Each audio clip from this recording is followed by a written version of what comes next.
ભલે રૂપ રંગ ન હોય પણ આ ત્રણ ગુણ હોય તો પણ પુરુષો પર દિલ હારી જાય છે. મહિલાઓ જીવનભર આપે છે સાથ કે જીવનમાં સાચો અને સારો સાથી મળે એ કોઈ વરદાનથી જરાય કમ નથી.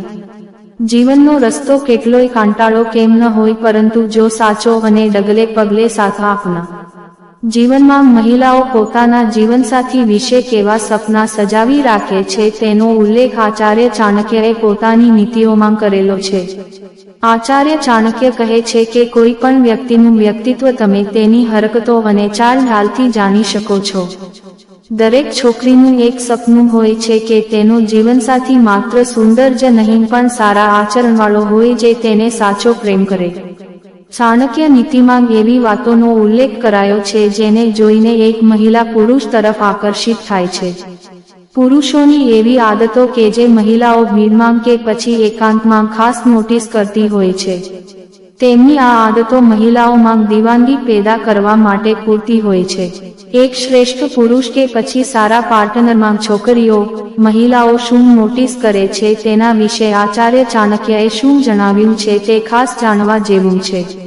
આચાર્ય ચાણક્યએ પોતાની નીતિમાં જણાવ્યું છે કે જે વ્યક્તિ પ્રામાણિક હોય તેના પર છોકરીઓ વારી જતી હોય છે. મહિલાઓને નેકદિલ પુરુષો ખૂબ ગમે છે. તેમનું માનવું હોય છે કે ઈમાનદાર પુરુષો પોતાના પાર્ટનરને ક્યારેય દગો કરતા નથી. આવા પુરુષો ભીડમાં પણ નોખા તરી આવે છે અને મહિલાઓના દિલમાં ઉતરી જાય છે.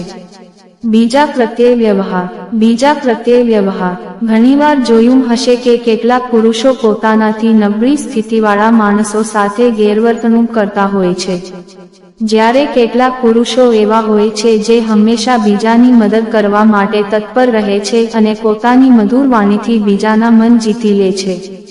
પુરુષોની આ શાલીનતા મહિલાઓને ખૂબ આકર્ષે છે. બીજા પ્રત્યે પુરુષોનો સારો વ્યવહાર મહિલાઓને ખૂબ આકર્ષિત કરે છે. વાત સાંભળે. મોટાભાગે એવું જોવા મળતું હોય છે કે મહિલાઓ ખૂબ બોલતી હોય છે અને તે સામે એવી પણ ઈચ્છા રાખે કે તેમનો પાર્ટનર તેમને શાંતિથી સાંભળે. મહિલાઓ દરેકને પોતાની વાત કહેવાનું પસંદ કરતી નથી, પણ જેને તે વાત કરવા માટે પસંદ કરે છે તેને પોતાના મનની બધી જ વાતો શેર કરે છે. મહિલાઓ ઈચ્છે છે કે તેમનો પાર્ટનર તેમને શાંતિથી સાંભળે. જે પુરુષો મહિલાઓની વાતો સાંભળે તેને મહિલાઓ ખૂબ પસંદ કરે છે. પત્ની ભલે ગમે એટલો પ્રેમ કરતી હોય, પરંતુ જો તેનામાં આ 6 આદતો હોય તો એને છોડી દો. હિન્દુ ધર્મ અનુસાર લગ્ન એક પવિત્ર સંબંધ છે. લગ્ન પછી સ્ત્રીને તેના પતિ અને તેની આખી પેઢીના સુખ માટે જવાબદાર માનવામાં આવે છે. પત્ની માત્ર પુત્રવધુ બનીને પતિના ઘરે આવતી નથી, તે પરિવારની કરોડરજ્જુ બની જાય છે. પરિણીત સ્ત્રીએ બધું ખૂબ જ કાળજીપૂર્વક કરવું જોઈએ. જો પત્ની સદ્ગુણી હોય તો તે ખરાબ ચારિત્ર્યવાળા વ્યક્તિને પણ બદલી શકે છે. એવું માનવામાં આવે છે કે પત્નીમાં પતિની નિષ્ફળતાને સફળતામાં બદલવાની શક્તિ હોય છે. પરંતુ જો પત્નીનું વર્તન તેનાથી વિપરીત હોય તો તેનું પરિણામ પરિવારના દરેક સભ્યને ભોગવવું પડી શકે છે. પતિ પણ જીવનમાં ક્યારેય સુખનો અનુભવ કરી શકતો નથી. ચાણક્ય નીતિમાં કહેવામાં આવ્યું છે કે જો પત્નીનું ચરિત્ર ખરાબ હોય તો તેને છોડી દેવી યોગ્ય છે. આવો જાણીએ એ પત્નીની એ ખરાબ આદતો વિશે જેના તરફ ચાણક્યએ ધ્યાન દોર્યું છે. વિચાર્યા વગર બોલનારી સ્ત્રી. ચાણક્ય અનુસાર, જે પત્ની પોતાની વાણી પર નિયંત્રણ નથી રાખતી અને ખૂબ જ કઠોર શબ્દોનો ઉપયોગ કરે છે, તે પોતાના પતિને નુકસાન પહોંચાડે છે. આવી પત્નીને લાંબા સમય સુધી તમારી સાથે રાખવી અયોગ્ય માનવામાં આવે છે. આવી સ્ત્રી તમારા પરિવારને ઘણું નુકસાન પહોંચાડશે. આવી સ્ત્રીઓ બીજાની લાગણીઓની પરવા કરતી નથી. સમજ્યા વિના ગુસ્સે થઈ જતી સ્ત્રી. ક્રોધ માનવ સહજ સ્વભાવ છે, પરંતુ જ્યારે વ્યક્તિનું વર્તન જ ગુસ્સાવાળું હોય ત્યારે તે તેની આસપાસના લોકો માટે જીવન મુશ્કેલ બનાવે છે. તેથી જ ચાણક્ય કહે છે કે તમારી અને તમારા પરિવારની ખુશી માટે ગુસ્સાવાળી અને ક્રોધિત પત્નીને છોડી દેવી સારી છે. ઘરનો માહોલ ખરાબ કરતી સ્ત્રી. ઘરમાં વિખવાદ પેદા કરતી પત્ની સાથે રહેવું ક્યારેય આરામદાયક નથી. પત્નીના આ વર્તનનો ભોગ આખી પેઢીએ ભોગવવું પડી શકે છે. આવી મહિલાઓ પોતાના બાળકોને પણ સારા ગુણો શીખવી શકતી નથી. જૂઠથી અને મનમાં સ્વાર્થ રાખનારી સ્ત્રી। ચાણક્ય અનુસાર મહિલાઓ પોતાના સ્વાર્થ માટે જૂઠું બોલે છે। ચાણક્ય નીતિ અનુસાર આ આદત તેમનામાં બાળપણથી જ લગાવવામાં આવે છે। અમુક પરિસ્થિતિઓથી બચવા માટે મહિલાઓ જૂઠું બોલતા અચકાતી નથી। આવી સ્ત્રીઓ વિશ્વાસઘાત પણ કરે છે। છેતરપિંડી કરતી સ્ત્રી। ચાણક્ય નીતિ કહે છે કે સ્ત્રીઓ છેતરપિંડી કરવામાં નિષ્ણાત હોય છે। ચાણક્યના મતે સ્ત્રીઓ ઘણીવાર પોતાના સ્વાર્થ માટે અન્યને મીઠી વાતોમાં ફસાવે છે। જો તમે તમારા અને તમારા પરિવાર માટે સુખ ઈચ્છો છો તો આવી સ્ત્રીથી દૂર રહેવું વધુ સારું છે। લાલચી પત્ની। મહિલાઓમાં વધુને વધુ પૈસા કમાવવાની ઈચ્છા પણ પ્રબળ હોય છે। સ્ત્રીઓ પુરુષો કરતાં વધુ લોભી હોય છે। ધન, ઝવેરાત, વસ્ત્ર વગેરેથી તેમનું મન ક્યારેય સંતુષ્ટ થતું નથી। સ્ત્રીઓને સાચા ખોટાની કોઈ સમજ હોતી નથી। તેઓ પૈસા માટે ખોટું પગલું ભરવાથી પણ અચકાતી નથી। ચાણક્ય નીતિ। આ રીતે તમે ચારિત્રહીન મહિલાઓને ઓળખી શકો છો। આજે જ ટ્રાય કરો। ચાણક્ય નીતિ અનુસાર સ્ત્રીને કોઈ સમજી શકતું નથી। ભારતમાં મહિલાઓને દેવીનો દરજ્જો આપવામાં આવ્યો છે, પરંતુ સમાજ દ્વારા સમયાંતરે આ દેવીનું દુર્વ્યવહાર થાય છે। કુદરતે સ્ત્રીમાં કોમળતા, નમ્રતા અને સ્નેહના ગુણો પુષ્કળ પ્રમાણમાં આપ્યા છે। આચાર્ય ચાણક્યએ તેમના પુસ્તક ચાણક્ય નીતિમાં ચારિત્રહીન મહિલાઓ વિશે આવી ઘણી વાતો કહી છે। જે લોકો એ વાતો વિચારે છે અને તેનું પાલન કરે છે તેમના જીવનમાં ક્યારેય દુઃખ અને કપટ વગેરેની લાગણી થતી નથી। આચાર્ય ચાણક્યએ તેમના પુસ્તકમાં આવી પરિસ્થિતિઓ વિશે લખ્યું છે જે આજે પણ જોઈ શકાય છે। તેવી જ રીતે આચાર્ય ચાણક્યએ સ્ત્રીઓ વિશે કેટલીક એવી વાતો જણાવી છે જેને જાણીને તમે કોઈ પણ ચરિત્રહીન સ્ત્રીના પ્રેમમાં નહીં પડી જશો।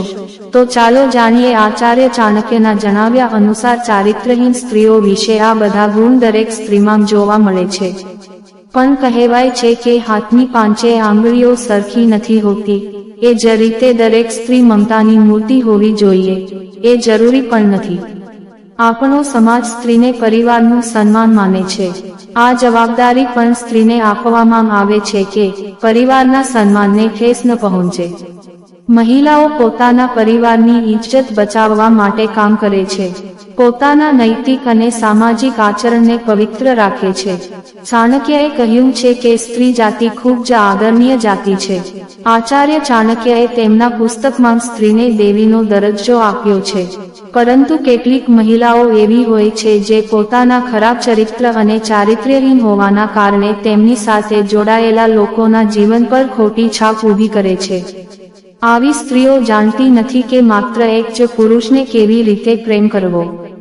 તમારા મનમાં આ પ્રશ્ન હંમેશા આવતો હોવો જોઈએ કે ચારિત્રહીન સ્ત્રીને કેવી રીતે ઓળખવી, તો નીચે તેના વિશે સંપૂર્ણ માહિતી આપવામાં આવી છે જે તમને મદદ કરી શકે છે। ચારિત્રહીન સ્ત્રીની ઓળખ એવી પણ હોય છે કે કેટલીક સ્ત્રીઓ જેમનું આચરણ કુટુંબના વિનાશનું કારણ બને છે। બીજી તરફ સ્ત્રીઓને સામાજિક ભાષામાં અશુભ અથવા કુલક્ષણી કહેવામાં આવે છે। આવી સ્ત્રીઓ જ્યાં સુધી જાણીતી ન હોય ત્યાં સુધી ઓળખવી શક્ય નથી। વર્તન જોઈને નૈતિકતા જાણી શકાય છે। ચાણક્ય અનુસાર આ પ્રકારની મહિલાઓથી દૂર રહો, પરંતુ ભારતના પ્રખ્યાત પુસ્તક ચાણક્ય નીતિ અનુસાર મહિલાઓના ચહેરા, આચાર, વર્તન જોઈને તેમના સ્વભાવને જાણી શકાય છે। સ્ત્રીઓના ચહેરા અને શરીર પર એવા કેટલાક લક્ષણો હોય છે જે તેમને એક બાજુથી લક્ષ્મીનો દરજ્જો આપે છે, બીજી તરફ આવા લક્ષણોને કારણે તેને અશુભ માનવામાં આવે છે। ચાણક્ય નીતિ અનુસાર ચારિત્રહીન સ્ત્રીના લક્ષણો। આ મહિલાઓ હૃદય અને જીભને સંતુલિત કરવામાં અસમર્થ હોય છે।